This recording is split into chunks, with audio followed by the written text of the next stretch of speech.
años asintomático, presenta como hallazgo incidental microhematuria y proteinuria leve. La creatinina y el examen físico son normales. ¿Cuál es la conducta más adecuada?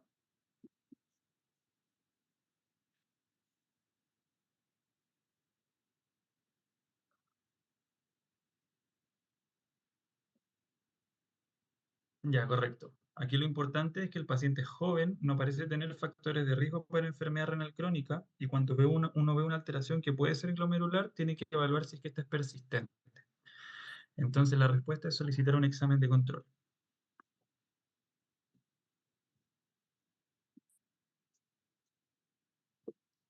Siguiente pregunta. Paciente hospitalizado desarrolla hiponatremia severa con convulsiones. ¿Cuál es la conducta inicial más adecuada?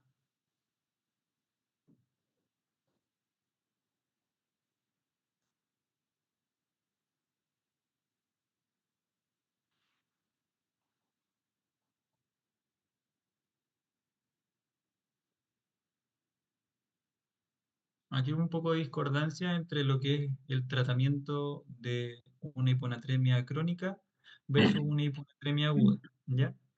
Y acá lo importante es dar solución salina hipertónica. Uno tiene que sacarlo rápidamente del estado de riesgo.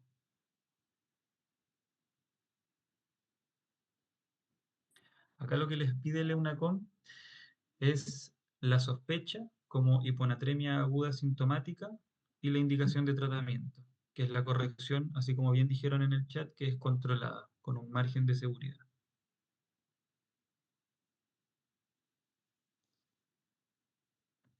Siguiente pregunta.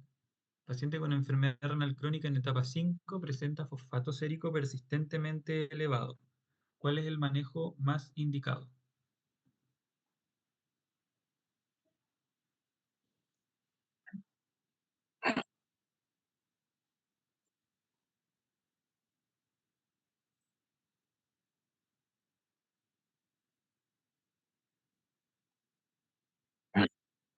Ya, muy bien. Hay consenso. Lo correcto es iniciar quelantes de fósforo. Aquí el distractor quizás puede ser disminuir la ingesta proteica porque la primera indicación es un control con nutricionista para disminuir los fosfatos en la dieta. Si es que no se logra con eso, uno debiese iniciar quelantes de fosfato.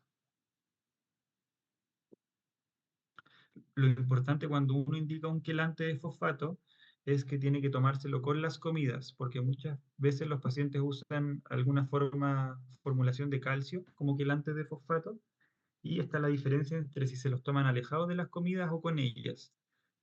Si yo lo indico alejado de las comidas, el calcio se va a absorber, y eso es para el manejo de la hipocalcemia que puede estar en el contexto de la enfermedad renal crónica y la enfermedad mineral ósea. Pero si yo lo doy con las comidas, el calcio normalmente no se va a absorber en su totalidad y va a servir de quelante. Siguiente pregunta. Paciente con antecedentes de hipertensión y uso crónico de AINES presenta una creatinina de 2,4. ¿Cuál es la causa más probable de su deterioro renal?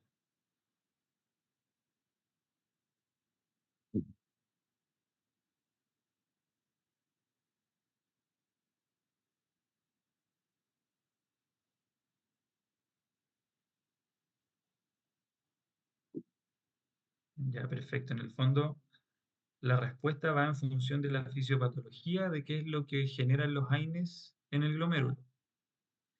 Y como bien ahí ustedes anotaron, las prostaglandinas son las encargadas de producir una vasodilatación de la arteriola eferente, que es nuestra reacción frente a las respuestas de estrés o a la isquemia que pueda presentar el riñón. Entonces lo complejo, si es que nosotros queremos comparar, por ejemplo, los AINES con los IECA, que los dos pueden alterar la función renal, los AINES son más peligrosos porque con los IECA el riñón no está isquémico. El riñón quizás no filtra por el glomérulo, pero la sangre sí circula por los túbulos. En cambio, con los AINES, el riñón detiene su perfusión antes del glomérulo y el riñón hacia distal que isquémico el nefrón. Entonces, por eso en general se asocian a más daño y son más riesgosos.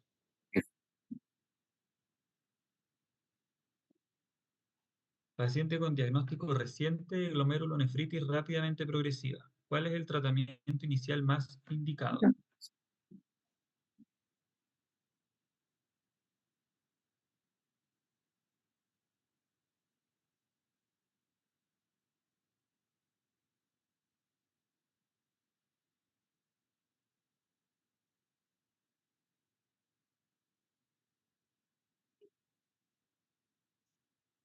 Esta respuesta igual es polémica porque en el fondo uno trata la sospecha clínica, ¿ya?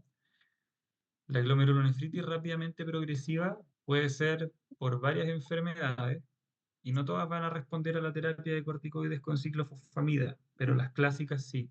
Las vasculitis ANCA, los síndromes de riñón-pulmón, el Pastur, algunas, la nefritis lúpica y algunas formas de IgA, ¿ya? Pero no todas van a responder así. Entonces, igual esta pregunta es un poco tendenciosa, ¿ya? Pero en el fondo lo que se espera de la pregunta es que uno entienda cuáles son los cuadros graves que pueden provocar esto.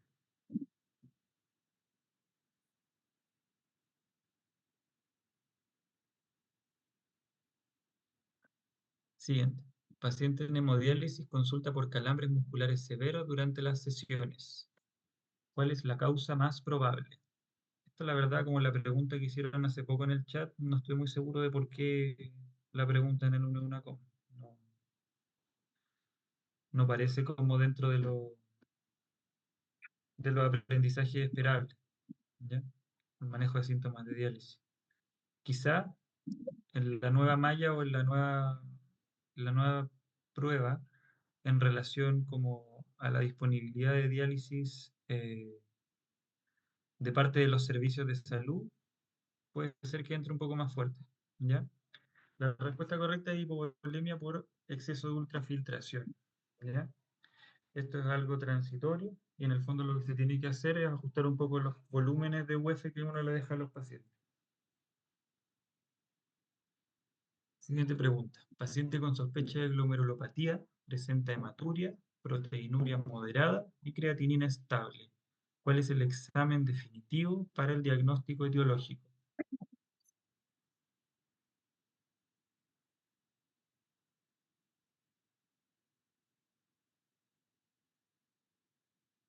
Siempre que les pidan diagnóstico definitivo, piensen en lo que es patognomónico, en lo que es gold standard y para la patología renal en la biopsia.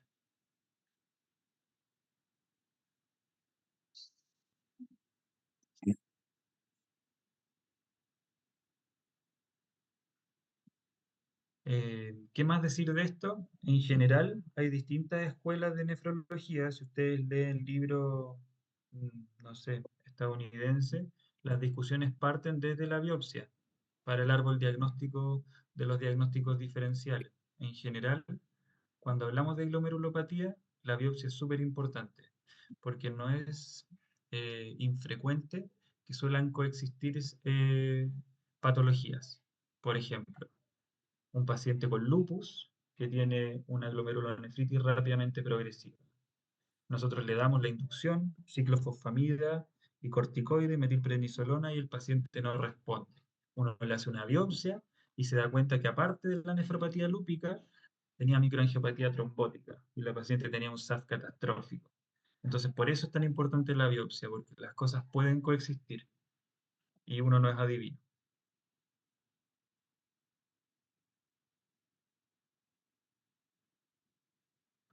Siguiente pregunta. Paciente con antecedentes de enfermedad renal crónica presenta hipocalcemia y niveles elevados de PTH. ¿Qué complicación está presente? Está un poco de fisiopatología.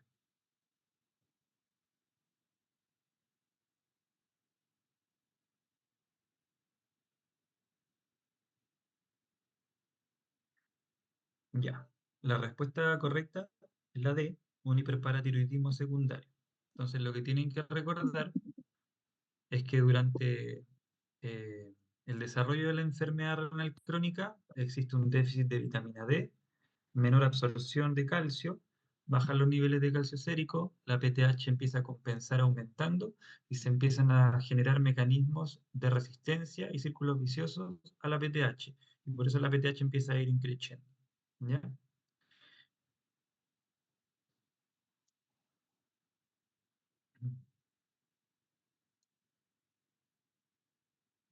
¿Qué más les coloca? Este proceso contribuye a la osteodistrofia renal y se maneja con vitamina D activa y control de fósforo sérico. Un poco de lo que ya hablo, de las metas. Siguiente pregunta. Paciente con enfermedad renal crónica, etapa 5, presenta hipocalcemia persistente. ¿Cuál de las siguientes opciones es la más útil para su manejo?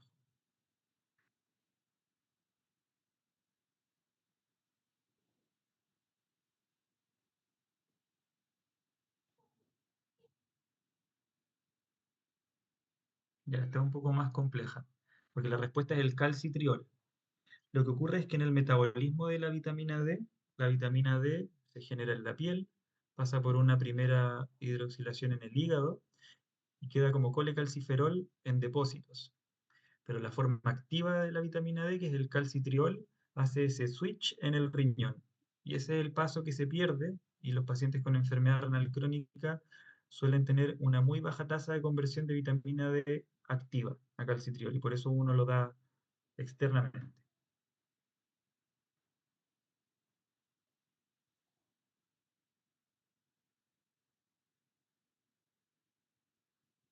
Siguiente pregunta.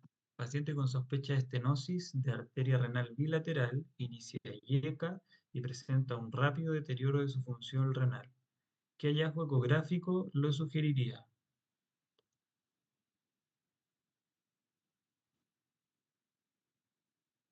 Está rara la formulación de la pregunta. En general uno le va a dejar IECA si es que tiene una sospecha de estenosis de la arteria renal bilateral.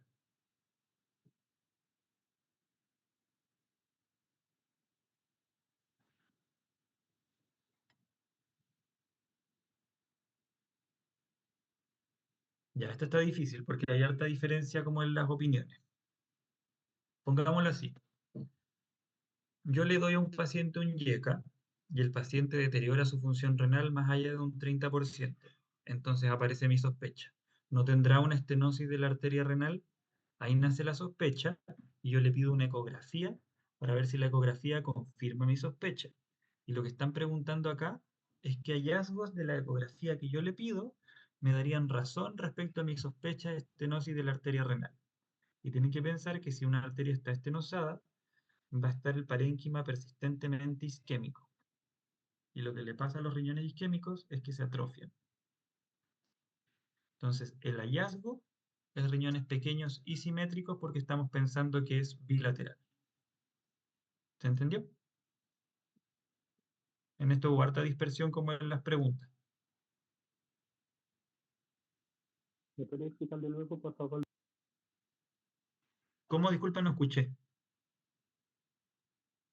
¿Puede explicar de nuevo la razón, Sí, por favor? sí. Lo que ocurre es que yo parto desde que le doy a un paciente con enfermedad renal crónica o hipertensión un IECA. El paciente deteriora su función renal y yo ahí planteo una sospecha de estenosis de la arteria renal. Aquí la redacción de la pregunta estaba un poco al revés, ¿ya? Entonces, para que tenga más lógica. Como yo sospecho estenosis de la arteria renal, yo al paciente le voy a pedir una ecografía que me la demuestre. La ecografía que yo debería pedir es una ecografía renal con Doppler, porque lo que yo tengo que hacer es medir los flujos y las velocidades y ver si con eso las estenosis cumplen ciertos criterios de severidad para ser subsidiarias de tratamiento. Y lo que le pasa a los riñones, que están persistentemente isquémicos, es que se vuelven pequeños, se atrofian. Y eso es lo que yo voy a encontrar en la ecografía. Entonces, lo que yo debería hacer para derivar al paciente es hacer una receta que diga eco renal bilateral más Doppler. Sospecha, estenosis de arteria renal. Ahí sí, Vale, gracias. súper. Siguiente pregunta. Paciente de 78 años en tratamiento con diuréticos por insuficiencia cardíaca. Consulta por debilidad, calambres y letargo. En los exámenes presenta un sodio de 124. ¿Cuál es el diagnóstico más probable?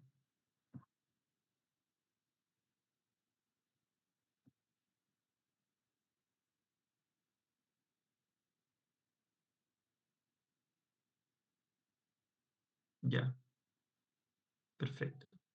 Entonces, en el fondo, acá no tenemos la evidencia del examen físico para saber cómo está el paciente, porque en general los pacientes con insuficiencia cardíaca suelen estar con un VEC aumentado, con un volumen circulante efectivo bajo, y eso es lo que activa la hormona antidiurética para producir la hiponatremia en forma crónica. Acá nos dicen que el paciente tiene insuficiencia cardíaca, pero no sabemos qué tan bien o mal está de eso, y nos dice que está con diuréticos y que aparte tiene debilidad, calambres y letargo. Entonces, lo más probable es que esté un poco pasadito con los diuréticos y que este paciente tenga una prueba de ortostatismo positiva y que nosotros lo veamos con un volumen circulante efectivo muy bajo.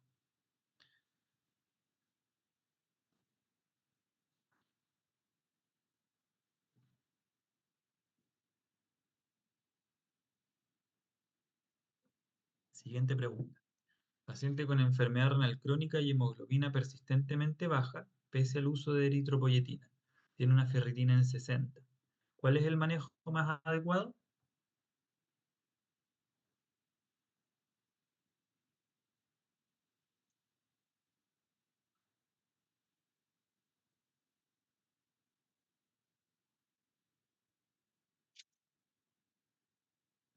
Ven que estas preguntas no son tan fáciles de contestar porque no tenemos toda la información. Normalmente cuando nosotros atendemos a un paciente vamos a procurar tener mucha más información de la que nos da este pequeño enunciado, porque es bastante sensato pensar, a este paciente le faltará vitamina B12, cómo estará la saturación de transferrina de este paciente, en qué etapa de su enfermedad renal crónica estará.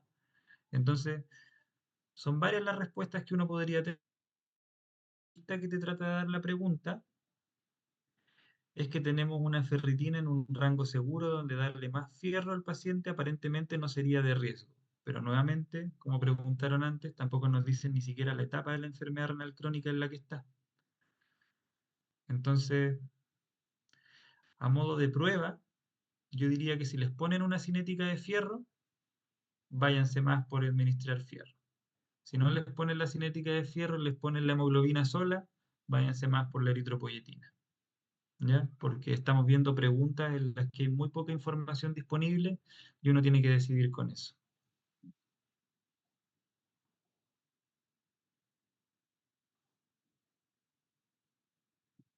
Siguiente pregunta. Hombre de 65 años, diabético, inicia tratamiento con YECA.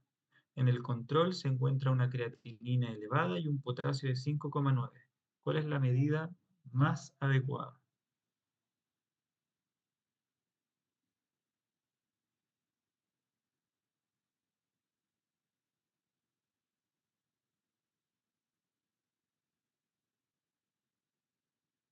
Ojo con la espironolactona, porque la espironolactona ahorra más potasio y haría una tendencia a aumentar la hipercalemia.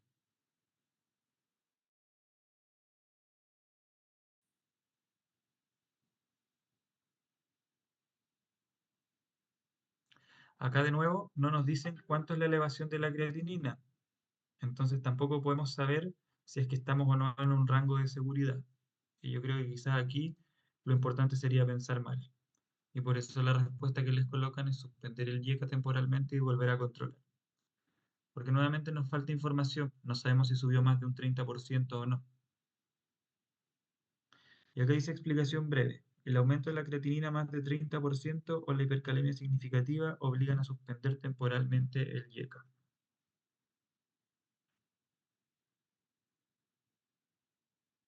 Siguiente pregunta. Mira, eso era todo. A ver, respecto al EUNACOM, la cantidad de preguntas de nefro, yo me imagino que no serán más de 4, ¿ya? Así que de ahí lo que a mí me parece más relevante es poder diferenciar entre los que son los síndromes glomerulares principales, el nefrítico, el nefrótico, la glomerulonefritis rápidamente progresiva. El entender cuándo derivar a un paciente en relación a un deterioro de la función renal en relación a la terapia, que fueron varias preguntas que nosotros vimos respecto a los YECA y la creatinina. Y lo que sí o sí va a haber es algo de enfermedad renal crónica respecto a su progresión, a su control o a su derivación al... Entonces yo creo que esas son como las preguntas más importantes que les podrían hacer. No sé si tienen alguna duda puntual que podamos resolver ahora o si prefieren lo dejamos hasta. La pregunta 3, ¿me puede mostrar la explicación de nuevo, por favor? Pregunta 3. Gracias. De la pregunta 3. A ver, voy para allá.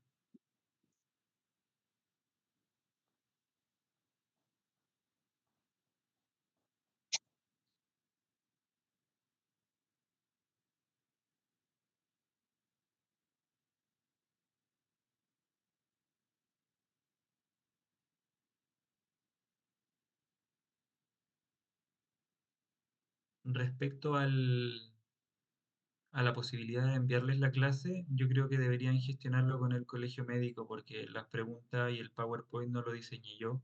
Yo solamente les puse unas pequeñas fotos para explicar algunos conceptos y el material intelectual de ellos. Entonces, yo creo que con ellos se lo podrían. Pregunta 3. Esta era, ¿cierto? Ah, sí, ok, sí. Ah, perfecto, ok.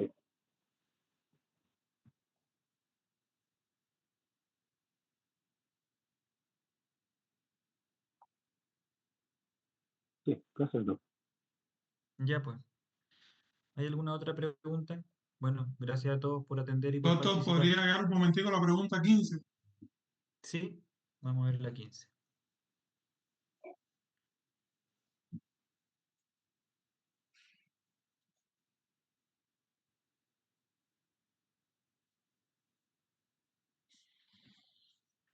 Acá lo que hay que recordar es que En infecciones este caso, urinarias ¿cuál y... sería el manejo?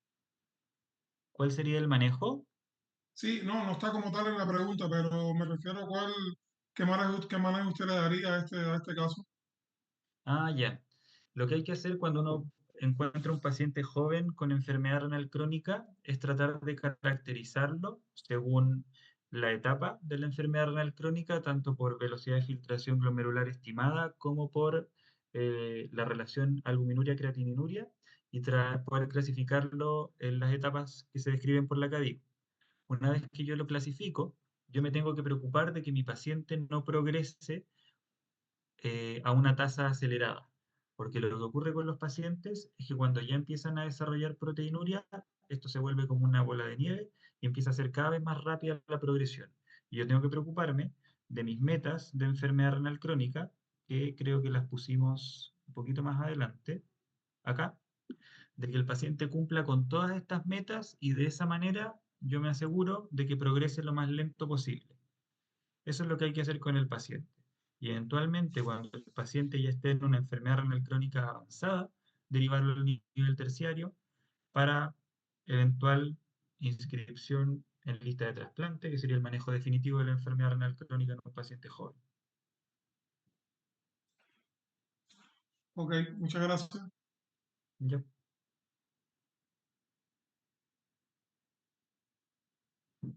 ya. Gracias a todos entonces. Nos vemos. Gracias, doctor. Agradecida, Nos doctor, vemos. por su tiempo.